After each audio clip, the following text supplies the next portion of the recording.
ஏற்ற காலத்தில் அவர் உங்களை உயர்த்தும்படிக்கு அவருடைய பலத்த கைக்குள் அடங்கி இருங்கள் என்று வேதம் நமக்கு கற்றுத்தருகிறது. இன்றைக்கு எத்தனை பேர் அடங்கி இருக்கிறார்கள்? வெகு சீக்கிரத்திலே வேலை கிடைக்கணும், திருமணம் நடக்கணும், அந்த மாதிரி தான் ஓடிக்கொண்டிருக்கிறார்களே தவிர அவருடைய கரத்துக்குள் இருந்து கொடுத்து அந்த நன்மையை பெற்றுக்கொள்ளக்கூடியவர்கள் மிகவும் குறைவு. ஆண்டவர் கொடுக்கக்கூடிய நன்மை அது நம்முடைய மரண பரியந்தமும் நம்மோடு கூட இருக்கும். ஆனால் நாம் பெற்றுக்கொள்வதோ வெகு சீக்கிரத்தில் அந்த நன்மைகளை இழக்க வேண்டி வரும். ஆதலால் ஆண்டவர் சொல்லுகிறார், மகனே மகளே, நீ பொறுமையாக இரு. எந்த காரியமாய் இருந்தாலும் நீ அதற்கு காத்திரு.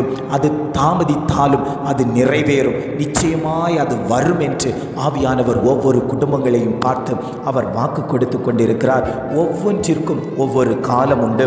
பிறக்க ஒரு காலம் உண்டு, இறக்க ஒரு காலம் உண்டு, நட ஒரு காலம் உண்டு, நட்டதை பிடுங்க ஒரு காலம் உண்டு, கொல்ல ஒரு காலம் உண்டு, குணமாக்க ஒரு காலம் உண்டு, இடிக்க ஒரு காலம் உண்டு, கட்ட ஒரு காலம் உண்டு, அழுவதற்கு ஒரு காலம் உண்டு, சிரிப்பதற்கு ஒரு காலம் உண்டு, புலம்புவதற்கு ஒரு காலம் உண்டு, நடனம் பண்ண ஒரு காலம் உண்டு, கற்களை எறிந்துவிட ஒரு காலம் உண்டு, அதே கற்களை சேகரிக்க ஒரு காலம் உண்டு, தழுவ ஒரு காலம் உண்டு, தழுவாமல் இருக்க ஒரு காலம் உண்டு, தேட ஒரு காலம் உண்டு, இழக்க ஒரு காலம் உண்டு, காப்பாற்ற ஒரு காலம் உண்டு, எறிந்துவிட ஒரு காலம் உண்டு, கிழிக்க ஒரு காலம் உண்டு, அதை தைக்க ஒரு காலம் உண்டு, மௌனமாயிருக்க ஒரு காலம் உண்டு, பேச ஒரு காலம் உண்டு, சிநேகிக்க ஒரு காலம் உண்டு, பகைக்க ஒரு காலம் உண்டு, யுத்தம் பண்ண ஒரு காலம் உண்டு, சமாதானம் பண்ண ஒரு காலம் உண்டு.